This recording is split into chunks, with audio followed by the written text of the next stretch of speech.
नमस्कार। आज है 10 फरवरी, दिन गुरुवार। वक्त हो गया है जी बिजनेस की बहुत ही खास पेशकश इंडिया 360 का। मैं हूं दीपक डोभाल। हो जाइए तैयार दिन भर की बड़ी खबरों के 360 डिग्री एनालिसिस के लिए। लेकिन सबसे पहले हेडलाइंस। उत्तर प्रदेश के पहले चरण का मतदान खत्म। 11 जिलों की 58 सीटों पर 58% हुई वोटिंग। कई दिग्गजों की किस्मत ईवीएम में कैद।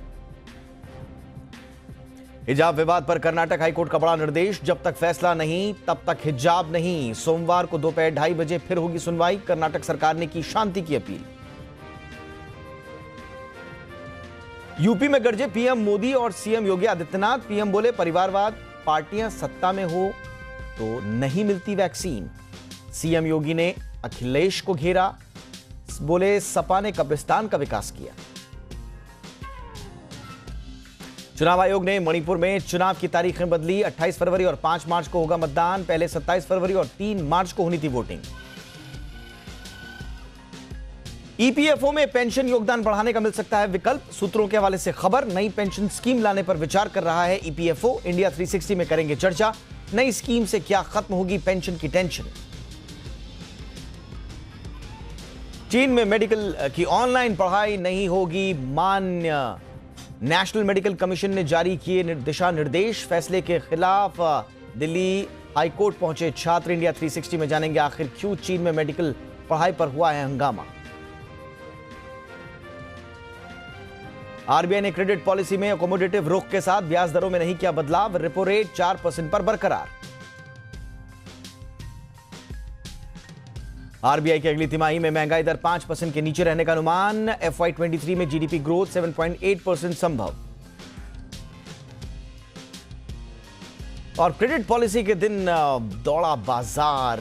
निफ्टी 142 अंक चढ़कर 17,600 के पार बंद। सेंसेक्स भी 450 अंकों से ज्यादा भागा। पीएसयू, मेटल, रियल्टी और बैंक शेयरों में सबसे ज्यादा तेजी।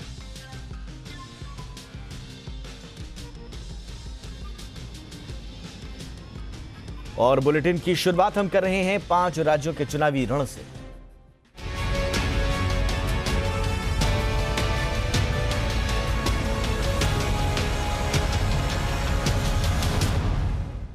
और 5 राज्यों के चुनावी रण में आज सबकी नजर रही उत्तर प्रदेश पर। उत्तर प्रदेश विधानसभा चुनाव के पहले चरण की वोटिंग आज खत्म हो चुकी है। पहले चरण में आज पश्चिमी यूपी की 58 सीटों के लिए मतदान खत्म हो गया। शाम 6 बजे तक यहां 58% मतदान की खबर है। सबसे ज्यादा मतदान बताया जा रहा है कैराना में हुआ है। 65% से ज्यादा वोटिंग हुई है।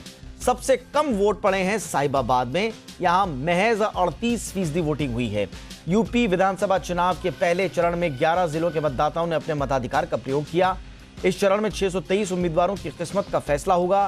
पहले चरण में 12 दिग्गजों की किस्मत इस बार चुनावी मैदान में दांव पर है।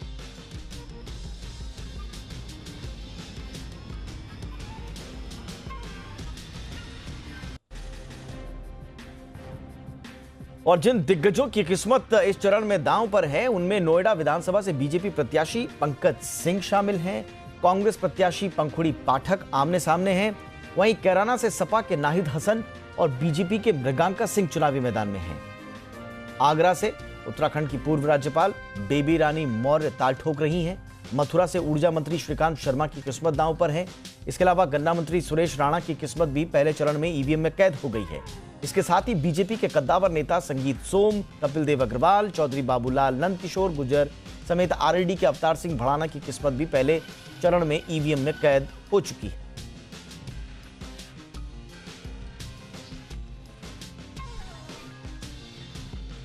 और मेरे साथ पहले चरण की वोटिंग के बाद किस तरह की आज दिन भर वोटिंग हुई, किस तरह की हलचल रही और कितना इंपॉर्टेंट है फर्स्ट फेज का ये इलेक्शन यूपी के लिए, ये बताने के लिए इस वक्त मेरे संवाददाता कन्हैया शर्मा मेरे साथ जुड़ चुके हैं।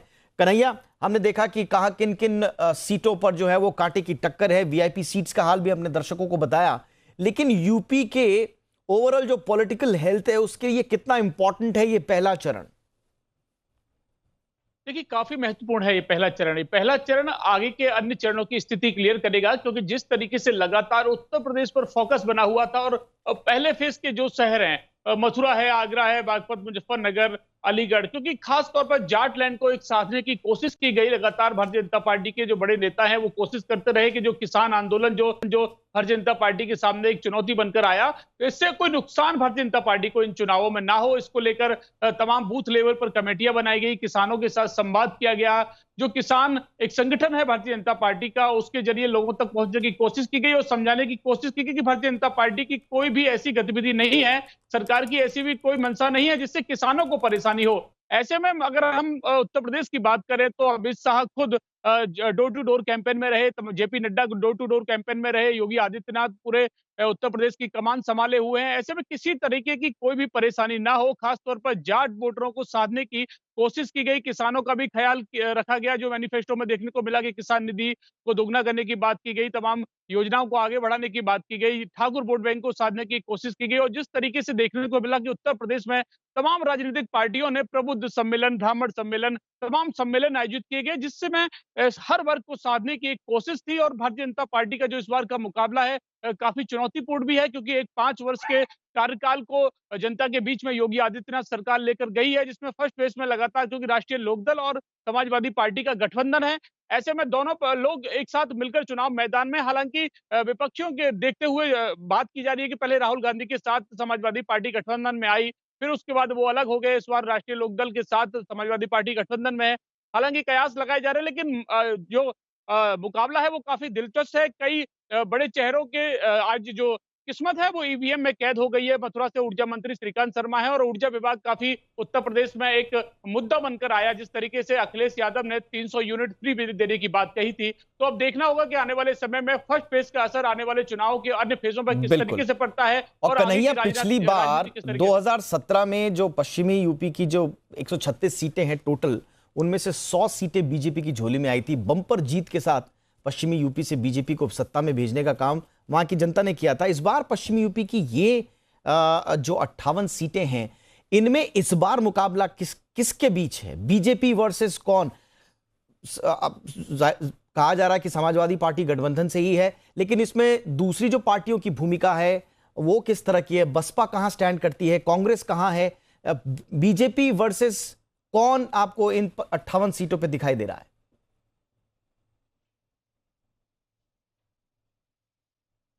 कन्हैया, मेरी आवाज आप तक आ रही है?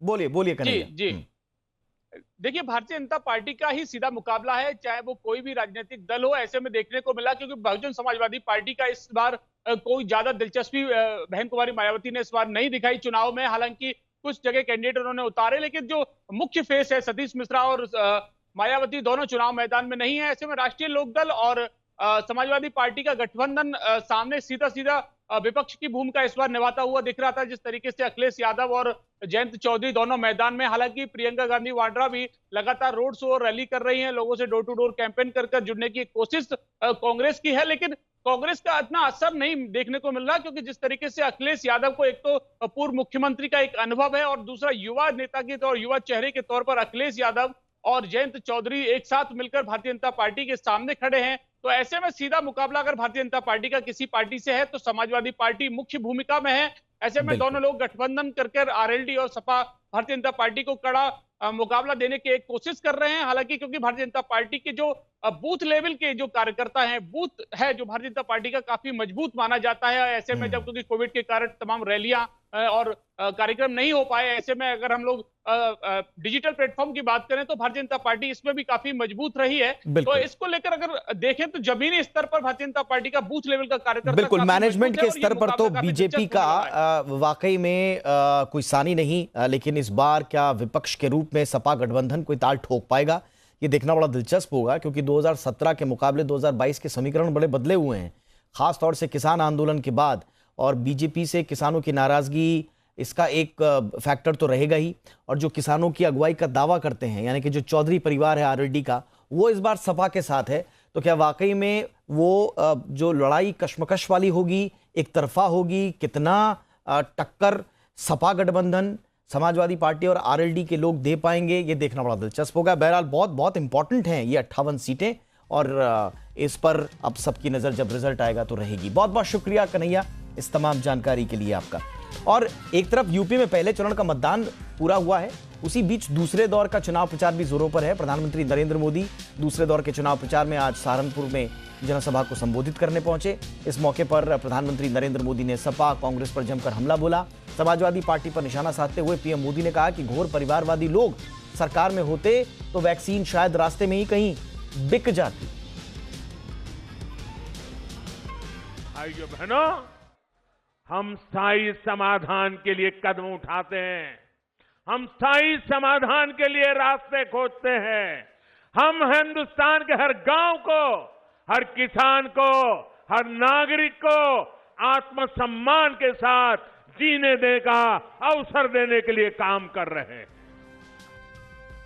और यूपी के सहारनपुर के बाद प्रधानमंत्री नरेंद्र मोदी ने उत्तराखंड के श्रीनगर स्थित एनआईटी उत्तराखंड में चुनावी सभा को संबोधित किया। प्रधानमंत्री नरेंद्र मोदी ने कहा कि बीजेपी का संकल्प पत्र उत्तराखंड का विकास करेगा। यह संकल्प पत्र इस दशक को उत्तराखंड का दशक बनाने में बड़ी भूमिका निभाएगा। प्रधानमंत्री ने इस दौरान दिवंगत सीडीएस बिपिन रावत के बहाने कांग्रेस पर भी निशाना साधा। पीएम मोदी ने कहा कि बिपिन रावत को गुंडा कहने वाली कांग्रेस आज उनके नाम पर ही वोट मांग रही। क्योंकि कांग्रेस पार्टी अपने प्रचार में जनरल बिपिन रावत जी के कटआउट लगाकर, उनकी फोटो लगाकर वोट मांग रही है। जब भारत के वीरों ने आतंकी अड्डों पर सर्जिकल स्ट्राइक की तो ये लोग सेना पर ही सवाल उठाते रहे। इसी कांग्रेस पार्टी के नेता ने बिपिन रावत जी को सड़क का गुंडा तक कह डाला था। और प्रधानमंत्री के अलावा आज कांग्रेस नेता राहुल गांधी ने भी उत्तराखंड में जनसभा को संबोधित किया। राहुल ने जागेश्वर में बीजेपी सरकार को आड़ो हाथों लिया और कांग्रेस नेता ने नोटबंदी के बहाने मोदी सरकार पर भी जमकर निशाना साधा। राहुल गांधी ने कहा कि नोटबंदी कर सरकार ने देश को बर्बाद किया। इसके साथ ही राहुल गांधी ने कांग्रेस के घोषणा पत्र के वादों को गिनाया और उत्तराखंड का विकास करने की बात दोहराई। 7 सालों में नरेंद्र मोदी की सरकार ने 23 करोड़ लोगों को वापस गरीबी में डाल दिया। तो हमने आपसे मैनिफेस्टो में अलग अलग वायदे किए हैं। 4 लाख युवाओं को उत्तराखंड में हम रोजगार दे सकते हैं। गैस सिलेंडर आपको 500 रुपए से कम का मिलेगा। उत्तराखंड के 5 लाख गरीब परिवारों को कांग्रेस पार्टी हर साल 40,000 रुपए सीधा बैंक अकाउंट में डाल के दिखा देगी। एम्बुलेंस और दवाइयां और डॉक्टर आपके दरवाजे तक डायरेक्ट पहुंचा देगी। और इधर पंजाब में चुनावी सरगर्मियां तेज हैं। कांग्रेस, अकाली दल और आम आदमी पार्टी एक दूसरे पर जमकर निशाना साध रहे हैं। तो वहीं प्रधानमंत्री नरेंद्र मोदी भी अब यहां प्रचार की कमान संभालने वाले हैं। बीजेपी ने 4 दिनों के भीतर 3 रैलियां करने की घोषणा की है। पीएम मोदी 14 फरवरी को राज्य में पहली फिजिकल रैली करेंगे। पीएम मोदी जालंधर में 14 फरवरी को 2 बजे चुनावी सभा करेंगे। बीजेपी इसकी तैयारियों में जुट गई।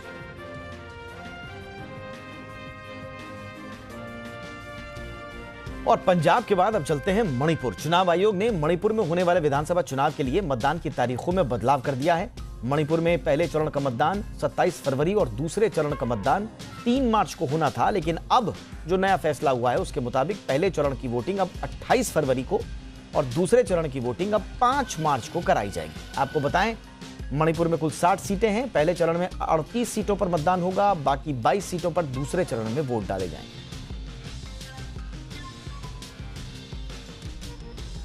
चलिए, चुनाव और राजनीति के बाद अब बात कवर स्टोरीज।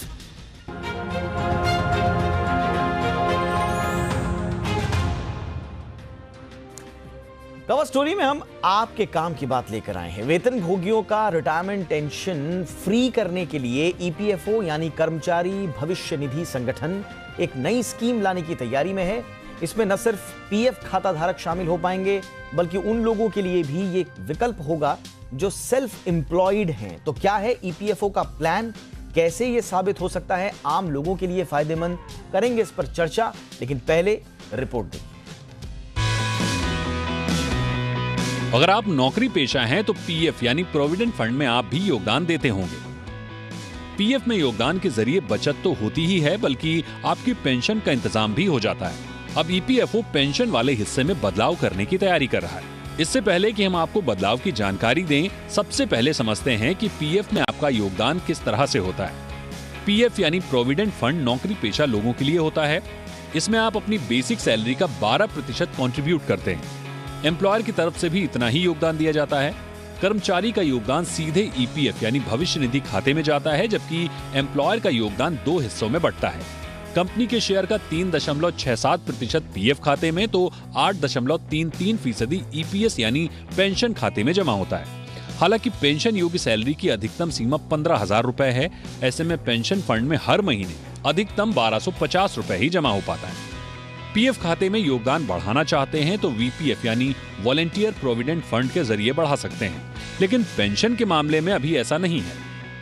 लंबे समय से न्यूनतम पेंशन को बढ़ाने की मांग हो रही है और इसी मांग को देखते हुए अब ईपीएफओ नई पेंशन स्कीम की योजना बना रहा है। सूत्रों की माने तो नई स्कीम के तहत फिक्स्ड पेंशन राशि चुनने का विकल्प मिलेगा। इसमें सेल्फ एम्प्लॉयड और प्राइवेट कर्मचारी भी रजिस्टर कर पाएंगे। पेंशन की राशि सैलरी और बची हुई लेंथ ऑफ सर्विस यानी काम करने के साल के आधार पर तय होगी। जितनी पेंशन चाहिए उसके मुताबिक अंशदान भी होगा। सूत्रों के मुताबिक नई स्कीम के साथ मौजूदा पेंशन स्कीम भी जारी रहेगी, यानी जल्द ही आपको पेंशन का 1250 का अंशदान बढ़ाने का विकल्प मिल सकता है। ईपीएफओ की ये नई स्कीम न सिर्फ पेंशन की टेंशन को दूर करेगी, बल्कि कर्मचारी के पास रिटायरमेंट प्लानिंग के मुताबिक पेंशन कंट्रीब्यूशन बढ़ाने का भी विकल्प देगी। ब्यूरो रिपोर्ट, जी मीडिया। चलिए, और इस चर्चा में हमारे साथ जुड़ चुके हैं खास मेहमान, बजाज कैपिटल में फाइनेंशियल वेलबींग के ग्रुप डायरेक्टर अनिल चोपड़ा जी हमारे साथ जुड़ चुके हैं। चोपड़ा सर, बहुत बहुत स्वागत है आपका हमारे शो पर। सर, मोटा मोटा समझ में यही आ रहा है कि जो 1250 रुपए की कैप है कंट्रीब्यूशन की, वो कैप हट जाएगी अब, लेकिन इसमें कितना कैल हो सकता है, कंट्रीब्यूशन कहां तक जा सकता है, जरा इस बारे में समझाएं। देखिए, ये जो प्रोविडेंट फंड जो हम लोग जमा करते हैं, ये 2 टुकड़ों में बढ़ जाता है जाके। एक तो प्रोविडेंट फंड और एक पेंशन। प्रोविडेंट फंड तो मिल जाता है वापस जब आप 58 साल के होते हैं, जब भी आप रिटायर होते हैं, और पेंशन स्टार्ट हो जाती है 58 साल पे। तो अभी तक तो रूल ये था कि आपकी जो भी 12% कटता है, जैसे बताया अभी रिपोर्ट में भी, उसका 8.33% तो जाता है पेंशन में और 3.67% जाता है प्रोविडेंट फंड में।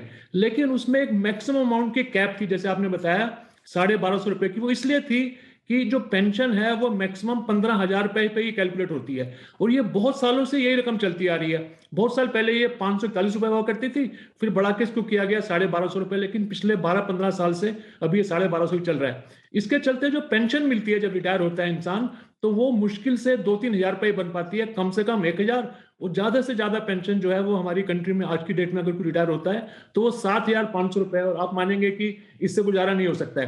तो इसके चलते बहुत सालों से ये अटकल लगाई जा रही है कि ये जो लिमिट है मैक्सिमम अमाउंट की, जो कैप लगा रखी है 1250 रुपए की या 15,000 रुपए की, जिसपे कैलकुलेशन होती है, इसको बढ़ाया जाए। अब ये देखना है कि इसको बढ़ा के 15,000 को बढ़ा के 25,000 किया जाता है या 30,000 किया जाता है या 50,000 किया जाता है। साथ ही एक और भी जो एक्सपेक्टेशन है, जो उम्मीद है, वो ये है कि सिर्फ जो एम्प्लॉइज हैं ऑर्गेनाइज सेक्टर के, उन्हीं को ये बेनिफिट है, लेकिन जो खुद अपने आप को एम्प्लॉयमेंट करके सेल्फ एम्प्लॉयड हैं, उनके लिए क्या है?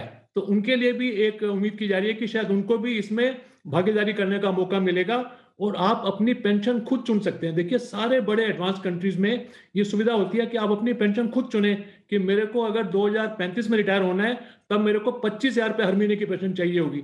उसके हिसाब से फिर कैलकुलेट करके बताया जाएगा कि आपको कितना कंट्रीब्यूट करना है। तो ये डिफरेंट हो रहा है। अभी क्या था कि आप जमा तो करते थे फिक्स रेट पे, लेकिन पेंशन भी जो मिलती थी वो चेंज नहीं होती थी। अब आप अपनी पेंशन खुद चुन सकेंगे कि मुझे 10,000 रुपए चाहिए या 25,000 या 1,00,000। उसी हिसाब से आपको बैकवर्ड कैलकुलेट करके बताया जाएगा कि आपको कंट्रीब्यूट कितना करना है। तो ये हम बहुत ही एक्साइटमेंट के साथ इन चेंजेस की इंतजार कर रहे हैं। अपनी पेंशन के टारगेट अपने हिसाब से प्लान कर सकता हूं। बिल्कुल, इसमें इसको बोलते हैं टारगेट रिटायरमेंट। हर एक इंसान को पता होता है कि कौन से साल में मैं अपने काम करना बंद कर दूंगा और उसके बाद फिर एक अच्छी सी रिटायर्ड जिंदगी बिताऊंगा। लेकिन उसमें पेंशन एक बहुत बड़ा रोल प्ले करती है कि 25,000 रुपए महीने के चाहिए कि 40,000 महीने के, क्योंकि आगे आने वाले वर्षों में इन्फ्लेशन भी आता रहेगा, महंगाई भी बढ़ती रहेगी। अगर आज आपके लिए 25,000 रुपए महीने के काफी हैं, तो शायद 15 साल के बाद आपको 40,000 रुपए चाहिए होंगे। अच्छा, अभी कैलकुलेट कैसे होती है सर? अभी की जो पेंशन है वो कैसे कैलकुलेट होती है? हाँ, इसका बहुत ही सिंपल फार्मूला है कि जितने साल आपने काम किया है, लेट अस से कि आपने 30 साल काम किया है और उसकी जो एवरेज सैलरी है आपकी, राइट, जो एवरेज सैलरी है 15,000 मैक्सिमम, तो हो सकता है कि 20 साल पहले आपकी सैलरी 5,000 थी, फिर बढ़ के 8,000 हुई। बेसिक सैलरी की बात कर रहा हूं मैं। तो जो एवरेज सैलरी है आपकी, लेट अस से अगर वो 10,000 पे रही है और आपने अगर 35 साल काम किया है, तो 10,000 इंटू 35 डिवाइड बाई 70, ये फार्मूला है। तो आपकी पेंशन फिक्स होगी 5,000 रुपए महीने की। तो जो भी इसमें यह नहीं है कि जो आपकी आखिरी सैलरी है उसके ऊपर पेंशन कैलकुलेट नहीं होती है, सैलरी कैलकुलेट होती है जो आपकी एवरेज सैलरी थी, जितने साल भी आपने काम किया, तो वो आपको निकालना पड़ेगा कि 35 साल पहले क्या थी, कैसे कैसे आपकी तरक्की हुई हर साल, टोटल करके उसको आप नंबर ऑफ ईयर से डिवाइड करिए, फिर देखिए कि कितने साल आपने काम किया है, 70 का फॉर्मूला लगा के फिर पेंशन निकलती है। और पेंशन जैसे मैंने पहले बताया 7,500 से ज्यादा नहीं हो सकती है, और कम से कम 1,000 रुपए। तो ये आपने बड़ा शॉकिंग बताया कि अभी मिनिमम 1,000 और मैक्सिमम मैक्स टू मैक्स 7,500 है अभी। जी, आपकी सैलरी चाहे 2 लाख रुपए भी महीने की हो, अच्छा, जितना मर्जी हो, 7,500 से ज्यादा पेंशन किसी की हो ही नहीं सकती। ये रूल्स हैं अभी। ये तो सर, ये तो ईपीएफओ को बहुत पहले बदल देना चाहिए था सर। इतना लेट क्यों हो गया? और अभी भी सूत्रों के हवाले से खबर है, ये कितना आपको लगता है कि ये खबर पुख्ता हो पाएगी आगे? नहीं, ये काफी इसमें सच्चाई लगती है। हाँ। देखिए, एक बात तो हमें याद रखनी चाहिए कि सरकार ने पहले एक बहुत बड़ा एक डिसीजन लिया था जब एनपीएस को लॉन्च किया था। हाँ। 2004 में सरकारी कर्मचारियों के लिए, वो 2014 में सारे पब्लिक के लिए खोल दिया था उसको।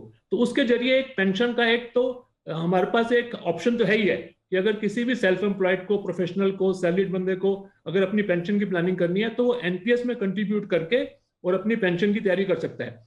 लेकिन एनपीएस में भी जो पेंशन है वो फिक्स नहीं है। यहाँ पे जो प्रोविडेंट फंड की जो अब नई स्कीम आने की उम्मीद है, उसमें आप अपनी पेंशन खुद सेलेक्ट कर सकते हैं कि मेरे को एक्स अमाउंट चाहिए, और उसके हिसाब से आपको बैकवर्ड कैलकुलेशन करके ये आइडिया मिल जाएगा कि हर महीने में कितने पैसे जोड़ूं अभी अपनी तनख्वाह में से, अपनी इनकम में से, ताकि मेरी जो पेंशन चाहिए उतनी मुझे मिल जाए जब भी मैं रिटायर होने का सोचूंगा। ये एक बड़ा बदलाव होगा। ये बड़ा बदलाव होगा। टारगेटेड रिटायरमेंट अब पॉसिबल हो पाएगा भारत में भी, अगर ये ईपीएफओ ने करके दिखा दिया तो। इसकी जरूरत भी है, और जैसा कि सर ने डेटा बताए हैं, मुझे तो लग रहा है कि तुरंत कर देना चाहिए इसको, बिना किसी देर के।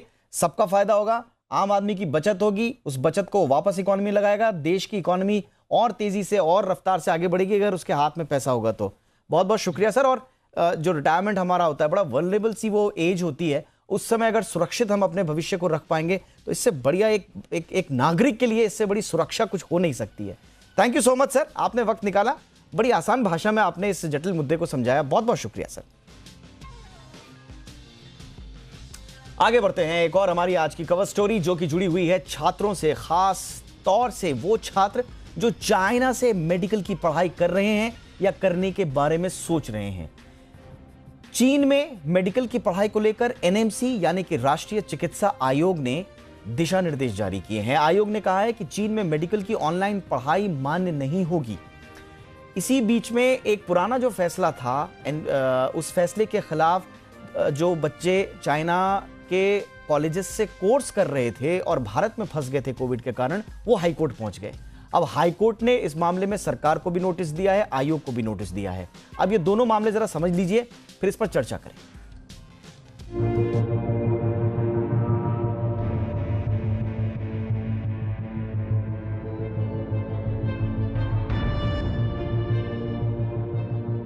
चीन में मेडिकल की पढ़ाई कर रहे करीब 23,000 से ज्यादा छात्रों का भविष्य अब खतरे में है, क्योंकि एनएमसी यानी राष्ट्रीय चिकित्सा आयोग ने चीन से ऑनलाइन पढ़ाई कर रहे छात्रों को भारत में मान्यता नहीं देने की बात कही है। चीन में मेडिकल की पढ़ाई कर रहे हजारों छात्र भारत में फंसे रह गए हैं। इसके पीछे चीन के यात्रा प्रतिबंध जिम्मेदार हैं। लेकिन अब चीन बाकी देशों के लिए यात्रा प्रतिबंधों को आसान करने की सोच रहा है, लेकिन भारत के बारे में इस पर कोई चर्चा अभी तक नहीं हुई है। ऐसे में चीन के विश्वविद्यालयों से भारतीय बच्चे जो पढ़ाई कर रहे हैं वो ऑनलाइन मोड में ही पढ़ाई कर रहे हैं। लेकिन एनएमसी ने यह साफ कर दिया है कि भारत में ऑनलाइन माध्यम से पढ़ाए गए मेडिकल कोर्स को मान्यता नहीं है। आयोग ने भारतीय छात्रों को चीन की मेडिकल यूनिवर्सिटीज में एडमिशन को लेकर सावधान भी किया है। इस तरह चीन के कॉलेजों से मेडिकल की पढ़ाई कर रहे बच्चों की परेशानियां बढ़ गई हैं। इस बीच चीन में मेडिकल की पढ़ाई करने वाले छात्रों की तरफ से एनएमसी के एक और फैसले के खिलाफ दिल्ली हाईकोर्ट में याचिका लगाई गई है। बच्चों ने अदालत को सूचित किया है कि वे 2020 की शुरुआत में भारत लौट आए थे, लेकिन तब से वापस नहीं जा पाए क्योंकि चीन छात्रों को वीजा जारी नहीं कर रहा है। दिक्कत यह है कि वो भारत में भी अपनी पढ़ाई आगे नहीं बढ़ा सकते क्योंकि पिछले साल नवंबर में जारी किए गए नियमों के मुताबिक उनके मेडिकल ट्रेनिंग और इंटर्नशिप का कोई भी हिस्सा भारत में या फिर चीन के अलावा किसी दूसरे देश से करने की अनुमति ही नहीं है। छात्रों ने जोर देकर कहा है कि भारत में उन्हें फिजिकल ट्रेनिंग, इंटर्नशिप या क्लर्कशिप करने की अनुमति दी जाए क्योंकि इसे रोकने का कोई कारण नहीं है, खास तौर से तब जब देश मेडिकल इमरजेंसी के दौर से गुजर रहा हो। इस याचिका में कहा गया है कि चीन में मेडिकल की पढ़ाई करने वाले छात्र हैं, न कि आतंकवादी। बच्चों की मांग पर कोर्ट ने केंद्र और राष्ट्रीय चिकित्सा आयोग से जवाब मांगा है। साथ ही कानून और न्याय मंत्रालय, विदेश मंत्रालय, स्वास्थ्य मंत्रालय के साथ साथ आयोग को भी नोटिस जारी किया गया है। ब्यूरो रिपोर्ट, जी मीडिया।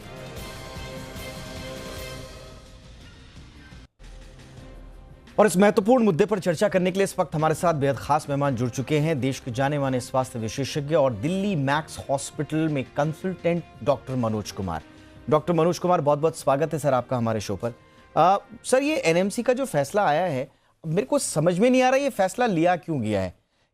23,000 बच्चे हैं जो चीन से पढ़ाई कर रहे हैं अभी मेडिकल की, वो जा नहीं पा रहे हैं चाइना, यहां से वो पढ़ना चाह रहे हैं, ऑनलाइन पढ़ना चाह रहे हैं। सरकार कहती है कि ऑनलाइन को हम मान्यता नहीं देंगे।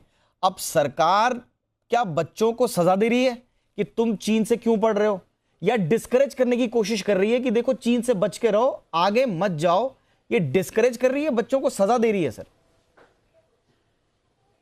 नहीं दीपक जी, मैं यहाँ पे आपको ये कहूँगा कि जो चाइना का रवैया है मेडिकल एजुकेशन के लिए, करीब करीब 250 यूनिवर्सिटी में एमबीबीएस की पढ़ाई होती है, जिसमें से हार्डली 30-35 यूनिवर्सिटी जो हैं वो ढंग के हैं। बाकी जगह पे ना तो कोई प्रैक्टिकल ट्रेनिंग है, ना कोई सिस्टम है, वहाँ डिसेक्शंस नहीं होता है फर्स्ट ईयर में, क्लिनिकल जो एक्सपोजर है इंटर्नशिप में उनको पेशेंट्स को टच नहीं करने दिया जाता है। तो स्थिति वहाँ की अच्छी नहीं है, ये मैं आपको शुरू में ही बता दूँ। दूसरी चीज़ कि जो अभी वहाँ पे जो ट्रैवल रेस्ट्रिक्शंस लगाया गया है, और ये एमबीबीएस या जो चिकित्सा पद्धति की जो पढ़ाई है, या जो एक कहिए एलोपैथिक चिकित्सा पद्धति की जो पढ़ाई है जिसको हम लोग भी करके आए हैं, उसमें बहुत ज़्यादा रोल है प्रैक्टिकल और क्लिनिकल एक्सपीरियंस का। तो मुझे ऐसा लगता है कि सरकार ने जो कुछ रास्ता अपनाया है उसको डिस्करेज करने के लिए वो उपयुक्त ही है, उसकी मैं ये नहीं कहूँगा। बट हमारी पूरी सहानुभूति उन स्टूडेंट्स के लिए। करीब करीब 25,000, अगर 2019 का डेटा आप देखें, 25,000 इंडियन स्टूडेंट्स वहाँ पढ़ रहे हैं, उसमें से 21,000 एमबीबीएस में हैं, और वहाँ मुश्किल से 35% ऐसी यूनिवर्सिटी है जो एमबीबीएस को पढ़ाने लायक भी है। तो वहाँ पे दिक्कत है, इसमें कोई शंका नहीं है। पर दिक्कत यह है कि जो बच्चे फंस गए हैं उनके लिए हमें पूरी सहानुभूति है। बट आप ही बताएं दीपक जी कि एक ऑनलाइन पे कैसे एक मेडिकल की पढ़ाई हो सकती है, जो बिल्कुल ही संभव नहीं है। देखिए, कंप्यूटर साइंस है या कोई अदर साइंस है, बेसिक साइंसेज है, उसको ऑनलाइन आप पढ़ा सकते हैं। बट मुझे नहीं लगता है कि एक मेडिकल साइंस को आप पढ़ा सकते हैं। तो अभी जो कुछ यूनिवर्सिटीज़ ने प्रायर आपको निकाल दिया नोटिफिकेशंस के एडमिशंस के लिए, तो उसमें मुझे लगता है सरकार का एक नहीं, इसमें तो नहीं डॉक्टर मनोज, इसमें तो सरकार, देखिए इसमें जो सरकार का जो पक्ष है वो बिल्कुल समझ में आता है कि आप मेडिकल जैसी पढ़ाई ऑनलाइन कैसे कर सकते हैं, वो भी दूसरे देश में जहां पर ऑलरेडी आप बता रहे हैं कि जो वहां की शिक्षा पद्धति है बड़ी कमजोर सी है, वो मेरे को समझ में आता है। लेकिन आज जो हाईकोर्ट में जो नोटिस गया है सरकार को, अब आप देखिए कि पिछले साल नवंबर में सरकार ने फरमान जारी कर दिया कि आप फिजिकल क्लासेस भी नहीं ले सकते हैं, यहां आप इंटर्नशिप भी नहीं कर सकते हैं, आप फिजिकल ट्रेनिंग नहीं ले सकते हैं, क्लर्कशिप नहीं कर सकते हैं। तो कम से कम सरकार को चाहिए कि कम से कम उसकी इजाजत दे दो। तो सरकार, ऐसा बच्चों को यह लग रहा है कि हमारे साथ बहुत बड़ा धोखा हो रहा है, और सरकार हमारी बात ऐसे मौके पे नहीं सुन रही है जब देश में एक तरह से मेडिकल इमरजेंसी है। नहीं, मेरा ये कहना है दीपक जी कि जो सरकार से जो नोटिस आई है एनएमसी के जो नोटिस में आपने देखा होगा जो 8 फरवरी को इश्यू हुई है, उसमें उन्होंने कहा है कि अभी जो बच्चे एडमिशन्स लेने भी जा रहे हैं वो भी ड्यू डिलीजेंस करके, मतलब पूरी एक तरह से कहिए कि उसका जांच करके ही मेडिकल यूनिवर्सिटी में, क्योंकि देखिए यहाँ पे बहुत बार ऐसा होता है ना कि बहुत सारे स्टूडेंट्स जो हैं, जो एजेंट्स होते हैं, वो लोग ऐसे यूनिवर्सिटी में डाल देते हैं, यहाँ पे कुछ होता है कागज़ पे, वहाँ पे कुछ ट्रेनिंग होती नहीं है। अब ये सवाल उठता है कि जो लड़के वहाँ पढ़ रहे थे और जो अभी 2019 में वापस आए हैं, अब चाइना गवर्नमेंट भी बोल रही है कि ओलंपिक के बाद वो शायद ट्रैवल रेस्ट्रिक्शंस को कम करेगी, तो सितंबर तक अगर विंटर ओलंपिक्स चलता रहेगा और उस दौरान तो बच्चों का तो बहुत नुकसान हो रहा है। बट आप कोई प्रैक्टिकल सॉल्यूशन नहीं है कि इतने बड़े नंबर्स को, यहाँ भी हिंदुस्तान के भी मेडिकल कॉलेज में, हमारे देश में जो मेडिकल कॉलेज हैं उसमें कहाँ से हम लोग एडजस्ट करें। देखिए ये हो सकता है कि माइग्रेशन की डिमांड रख रहे हैं बच्चे, बट माइग्रेट कहाँ करें। अब फॉरेन यूनिवर्सिटी में देखिए 2 जगह जो है अभी बहुत दिक्कत है, एक चाइना में और यूक्रेन में भी वॉर की वजह से वहाँ भी हमारे बहुत सारे मेडिकल स्टूडेंट फंसे हुए हैं। तो इसका सॉल्यूशन ढूंढना इतना आसान नहीं बट सर होगा, बच्चे यही तो कह रहे हैं ना कि सर बच्चे ये कह रहे हैं कि आप ठीक है, आपके यहाँ इतना दबाव है कि हमको आप इंटर्नशिप नहीं करा सकते, फिजिकल ट्रेनिंग नहीं करा सकते, क्लर्कशिप नहीं करा सकते, लेकिन आप चाइना को छोड़ के दूसरे देश में इजाजत दे दो। अब ये जो पिछले साल का सरकार का नोटिफिकेशन है उसमें कहा गया है कि सिर्फ चाइना, जो आपका मूल जहां पर आपने कोर्स किया है, सिर्फ वहीं से इंटर्नशिप होना चाहिए, वहीं से फिजिकल ट्रेनिंग होनी चाहिए। तो दूसरे इलाकों में आप अलाउ कर दीजिए तो शायद बात बन जाए। हाँ दीपक जी, मैं आपके इस बात से सहमत हूँ कि उनको कोई ना कोई रास्ता देना होगा। देखिए हमारे यहाँ जो फॉरेन ग्रेजुएट मेडिकल एग्जामिनेशन का एक सिस्टम है जिसको पास करने के बाद यहाँ पे प्रैक्टिस करने के लिए अलाउ किया जाता है, ऐसा हर देशों में, जैसे यूके में प्लैब था, जैसे यूएसएमली जो है वो यूनाइटेड स्टेट्स में है। तो चूंकि मेडिकल साइंस थोड़ा सा लाइफ से रिलेटेड और ये काफ़ी इम्पॉर्टेंट हो जाता है कि किसको लाइसेंसिंग दी जाए प्रैक्टिस करने की, तो मुझे लगता है कि कुछ रास्ता निकलेगा। जैसे जो कंट्रीज हैं, जैसे छोटे कंट्रीज हैं, जैसे ताजिकिस्तान है, उज्बेकिस्तान है, वहाँ भी हमारे बहुत सारे स्टूडेंट्स हैं, तो उन सब जगहों पे डिस्पर्स करके वहाँ ट्रेनिंग करके कुछ तो बच्चों को सहारा देना पड़ेगा। बट मुझे ऐसा लगता है कि चाइना वाली जो सिचुएशन पैदा हुई है, ये ज़्यादा हमारे गवर्नमेंट के बजाय हम उनको दोषी मानते हैं कि उनकी यूनिवर्सिटी इल इक्विप्ड है। नहीं बिल्कुल, चाइना देखिए चीन ने तो बदमाशी की है सर, क्योंकि भारत सरकार भी कह रही है, चीन बदमाशी तो कर रहा है। भारत सरकार कह रही है कि आप दूसरे देशों के लिए एग्जम्पशंस के लिए नियमों को ढिलाई देने पर बात कर रहे हैं, लेकिन भारत की जब बात आती है तो आप उसमें कुछ बात ही नहीं कर रहे हैं। इनफैक्ट हमें जो खबर मिली है कि भारत सरकार ने शायद अभी तक भारत सरकार ने शायद बीच में कॉन्वर्सेशन करने की कोशिश भी की थी कि इन बच्चों को आप बुला लो, लेकिन कोई रिप्लाई नहीं आया चीन की तरफ से। तो चीन ने तो बदमाशी की। और बच्चे एक बात समझ लें कि चाइना में अब मेडिकल पढ़ाई करने के लिए अब आपको मुझे लगता है कि सरकार ने मान के चलिए कि सरकार अब डिस्करेज आपको करने वाली है। लेकिन हमारा आज का सवाल यही है कि जो उनको जी आप भी उनको यही सजेस्ट कर रहे हैं कि चाइना मत जाइए, लेकिन हमारा सजेशन देता हूं कि चाइना को नहीं वो अपना बनाए डेस्टिनेशन, बट जो बच्चे फंसे हुए हैं उनको चाइनीज गवर्नमेंट को भी उनको वीसा सैंक्शन करना चाहिए, ट्रैवल रेस्ट्रिक्शन हटाना चाहिए। अभी देखिए हिंदुस्तान में भी कोविड कम हो गया है, बट बाकी कंट्रीज से जो फॉरेन स्टूडेंट्स हैं वहां जा सकते हैं, और आप ये मान रहे हैं कि हिंदुस्तान में कोविड अभी इतना है कि हम वहां से अलाउ नहीं करेंगे। नहीं, ये तो डेलिबरेट उसका प्रयास है चीन का ये बिल्कुल ये तो जानबूझकर चीन कर रहा है, ये हम सब समझ रहे हैं।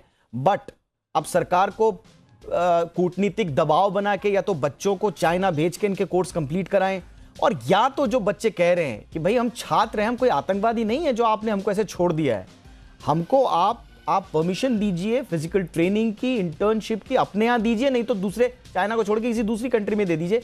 इस पर मुझे लगता है कि सरकार को बड़े गंभीरता से विचार करना चाहिए। अब कोर्ट की तरफ से नोटिस गया है, अब सरकार इस पर क्या जवाब देती है देखना होगा। लेकिन डॉक्टर मनोज, आपने वक्त निकाला बहुत बिजी शेड्यूल से, थैंक यू सो मच, और इस महत्वपूर्ण मुद्दे पर अपना विश्लेषण दिया, शुक्रिया सर। देश में कोरोना की लहर अब जो तीसरी थी वो खत्म होती दिख रही है। बीते 24 घंटे में 67,084 नए मामले सामने आए हैं। नए कोरोना केसेस में 6% तक की गिरावट आई है। 1,241 मरीजों ने इलाज के दौरान दम भी तोड़ा है।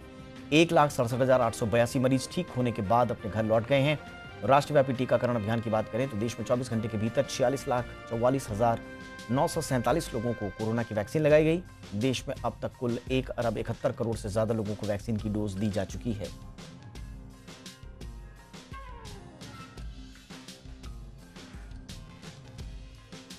देश में कोरोना के घटते मामलों को देखते हुए सरकार ने अब नई गाइडलाइंस जारी कर दी हैं और इन गाइडलाइंस में जोखिम वाले देशों की श्रेणी को खत्म कर दिया है और होम क्वारंटीन के नियमों में भी बदलाव कर दिया गया है। ये पूरी गाइडलाइंस क्या हैं, देखिए इस रिपोर्ट में।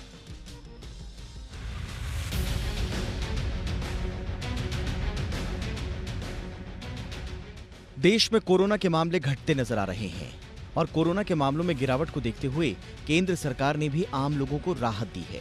गाइडलाइंस में अब विदेश से आने वाले यात्रियों के लिए क्वारंटीन की शर्त को आसान कर दिया गया है। 14 फरवरी से लागू होने वाली इस गाइडलाइंस के मुताबिक अब जोखिम वाले देशों और दूसरे देशों के बीच कोई फर्क नहीं रहेगा। यात्रियों को 7 दिन के होम क्वारंटीन से भी राहत दे दी गई है। इन लोगों को अब 14 दिन तक अपने स्वास्थ्य पर नजर रखनी होगी। जो यात्री भारत आएंगे, हवाई सुविधा पोर्टल पर जानकारी देनी होगी और पिछले 14 दिनों की यात्रा का ब्यौरा भी देना होगा। विमान में सिर्फ उन्हीं यात्रियों को सवार होने दिया जाएगा जो एसिम्प्टोमेटिक होंगे। मोबाइल में आरोग्य सेतु ऐप डाउनलोड करना होगा। सरकार ने कहा है कि दुनिया के 82 देशों में कोविशील्ड या कोवैक्सीन को मान्यता है। इन देशों से आने वाले लोग वैक्सीन सर्टिफिकेट अपलोड कर सकते हैं। ऐसे लोगों को कोरोना का RT-PCR करवाने की जरूरत नहीं होगी। तमाम राहतों के बावजूद एयरपोर्ट्स पर रैंडम सैंपलिंग जारी रहेगी। सरकार ने साफ किया है कि विदेश से आने वाले 2% लोगों की रैंडम सैंपलिंग की जाएगी। हालांकि उन्हें रिजल्ट का इंतजार करने के लिए एयरपोर्ट पर रुकना जरूरी नहीं होगा। वे अपना सैंपल देकर बताए गए पते पर जा सकते हैं। ब्यूरो रिपोर्ट, जी मीडिया। और अब आम ग्राहक के लिए एक बड़ी महत्वपूर्ण खबर। सरकार ने लाख समझाया, कई बार चेतावनी दी, लेकिन कई कंपनियां फर्जी और झूठे विज्ञापन दिखाने से बाज नहीं आई। ऐसी कंपनियों पर अब क्रैकडाउन एक्शन शुरू हो चुका है। कंज्यूमर प्रोटेक्शन रेगुलेटर CCPA ने सेंसोडाइन टूथपेस्ट और टेलीशॉपिंग कंपनी नापतोल पर डंडा चला दिया। 100% रिजल्ट ओरिएंटेड है। इसके स्मार्ट न्यूटेक्स फैब्रिक्स आपकी स्किन के कॉन्टैक्ट। टीवी खोलते ही अजीबोगरीब तेवरों वाले टेलीशॉपिंग एंकर्स आपको कई बार प्रोडक्ट खरीदने पर मजबूर कर देते हैं। मैच या सीरियल्स के बीच में दुनिया का नंबर 1 होने के दावों से भरे प्रोडक्ट्स के ऐड आपकी सोच पर हावी हो जाते हैं। कई बार अखबारों, मैगजीन्स के भ्रामक ऐड आपके दिलो दिमाग पर छा जाते हैं। ये एडवर्टीजमेंट की दुनिया है जिसमें हर किसी का टारगेट होते हैं आम लोग यानी कस्टमर्स, लेकिन उन तक पहुंचने के जरिए अलग होते हैं। कुछ विज्ञापन सच के आसपास तो कुछ विज्ञापन झूठ, भ्रम और छल कपट के सहारे मुनाफे की जुगत में रहते हैं। ये विज्ञापन मनोवैज्ञानिक तरीके से कंज्यूमर के दिलो दिमाग पर असर डालते हैं और भ्रम के भंवर जाल में फंसाकर अपना प्रोडक्ट बेचकर मोटी कमाई की जुगत में रहते हैं। लेकिन सेंट्रल कंज्यूमर प्रोटेक्शन अथॉरिटी यानी CCPA ने ऐसे विज्ञापनों पर नकेल के लिए कमर कस ली है। फर्जी प्रचार पर ताजा प्रहार हुआ है सेंसोडाइन टूथपेस्ट और टेलीशॉपिंग चैनल नापतोल पर। सबसे पहले बात सेंसोडाइन की।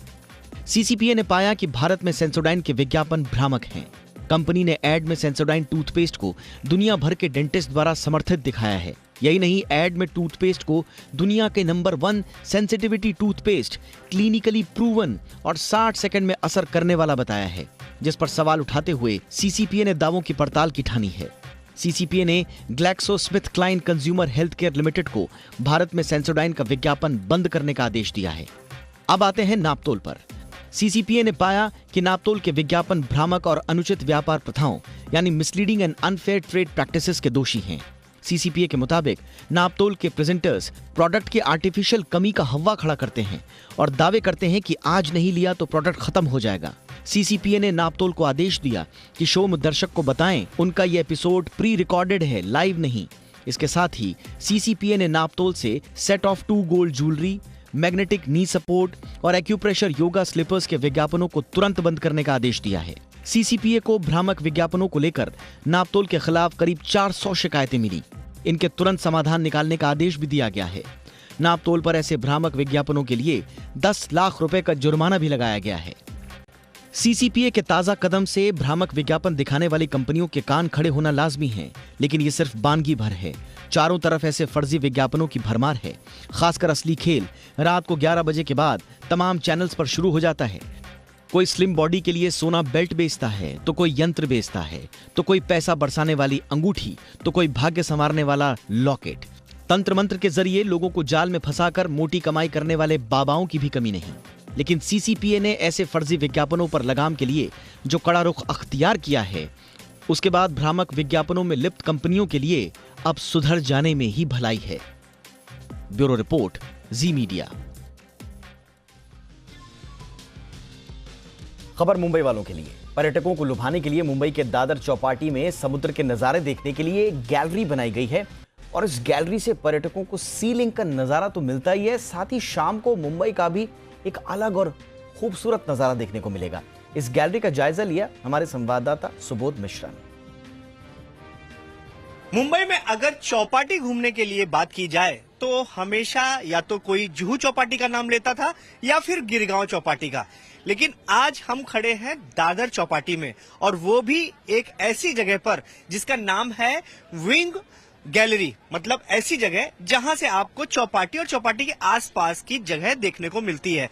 यहां पर आप देख सकते हैं कि लोग बैठे हुए हैं, लोग यहां पर घूमने के लिए आए हुए हैं। ये दादर जो चौपाटी में बनाई गई जगह है, ये आसान हो जाता है लोगों का यहां के नजदीक ही यहाँ के जो स्थान है, जो जगह है, वो देखना आसान हो जाता है। मैं कुछ जगह आपको दिखाने की कोशिश करूंगा। सबसे ज्यादा जिस चीज को देखने के लिए लोग यहाँ पर आते हैं वो है सामने जो वर्ली बांद्रा सी लिंक है। आप देख सकते हैं कि यहाँ से ये कितना खूबसूरत दिखता है। इसके अलावा शाम को जब सूरज ढलता है उसके बाद जो यहाँ पर मुंबई के समंदर के किनारे की लाइटिंग है वो भी देखते बनती है। इसके अलावा आप यहाँ पर जो समंदर की हवा है वो भी ठंडी ठंडी हवा ले सकते हैं और इसके अलावा यहाँ पर होने वाला हाई टाइड जो अभी तक बाकी चौपाटी में दूर जाकर के देखना होता था, अब आप लगभग समंदर के अंदर 25 से 30 फीट अंदर आकर के आप वो चीजें देख सकते हैं। यहाँ पर काफी लोग हैं जो यहाँ पे नजारा देखने आए हुए हैं, लेकिन इनमें से कुछ लोगों से आइए हम लोग बात करने की कोशिश करते हैं आखिर उनकी फीलिंग्स क्या है, क्या सोच रहे हैं वो लोग। यहाँ पर एक कपल है, उनसे हम बात करने की कोशिश करते हैं। यहाँ पर आए हैं। भाई साहब, क्या नाम है आपका? रितेश जैन। अच्छा रितेश, ये बताइए कि यहाँ पर आप आए हैं, ये व्यूइंग जो गैलरी है, क्या फीलिंग है? पहले हमको अगर ये वर्ली सीलिंग देखना होता था तो हमें अक्सर वर्ली जाना पड़ता था। अब हम दादर से भी इसको देख सकते हैं, तो मतलब इन अ वे दोनों तरफ से वर्ली सीलिंग का मजा ले सकते हैं हम लोग। तो कुल मिलाकर के अच्छी बात यह है कि यहाँ पर फ्री ऑफ कास्ट है और आप यहाँ पे फ्री में यहाँ पर आ सकते हैं, खूबसूरत नजारे देख सकते हैं, सारी चीजें आप यहाँ पर एक ही जगह देख सकते हैं। अब मुंबई में जो पर्यटक आएंगे, चाहे वो बाहर से आए या मुंबई के भी हो, तो उनके लिए जुहू चौपाटी, गिरगांव चौपाटी के अलावा अब दादर चौपाटी भी देखने के लिए है। कैमरामैन पंकज के साथ सुबोध मिश्रा, जी मीडिया, मुंबई। चलिए अब बात करते हैं मार्केट की। वीकली एक्सपायरी के दिन बाजार में आज लगातार तीसरे दिन बढ़त देखने को मिली। आज सेंसेक्स 345 अंक बढ़कर 58,900 पर खुला और इसने 59,600 का ऊपरी स्तर बनाया। इसी तरह निफ्टी भी 17,554 पर खुला और 17,639 का ऊपरी स्तर बनाया। कारोबार के अंत में निफ्टी 142 अंकों की बढ़त के साथ 17,600 के पार बंद हुआ। सेंसेक्स 461 अंकों की बढ़त के साथ 58,926 के स्तर पर बंद हुआ।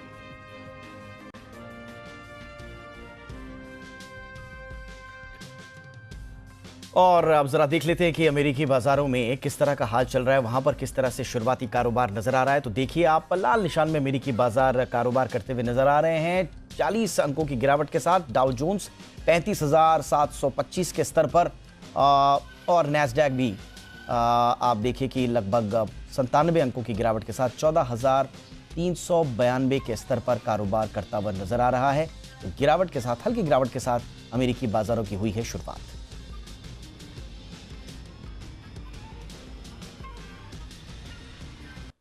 आज रिजर्व बैंक की मॉनेटरी पॉलिसी का ऐलान हो गया। आरबीआई ने रेपो रेट 4% पर बरकरार रखा है, मतलब ब्याज दरों में कोई बदलाव नहीं हुआ। वहीं रिवर्स रेपो रेट को भी बरकरार रखा गया है। रिवर्स रेपो रेट 3.35% ही है। आरबीआई गवर्नर ने कहा कि वित्त वर्ष 2022-23 के लिए जीडीपी ग्रोथ का अनुमान 7.8% रहेगा। वित्त वर्ष 22 में महंगाई दर 5.3% रहने का अनुमान है। चौथी तिमाही में 4.5% महंगाई दर रहने का अनुमान है। while ensuring that inflation remains within the target going forward. The marginal standing facility, that is MSF rate and bank rate, remain unchanged at 3.25%. The reverse repo rate also remains unchanged at 3.35%.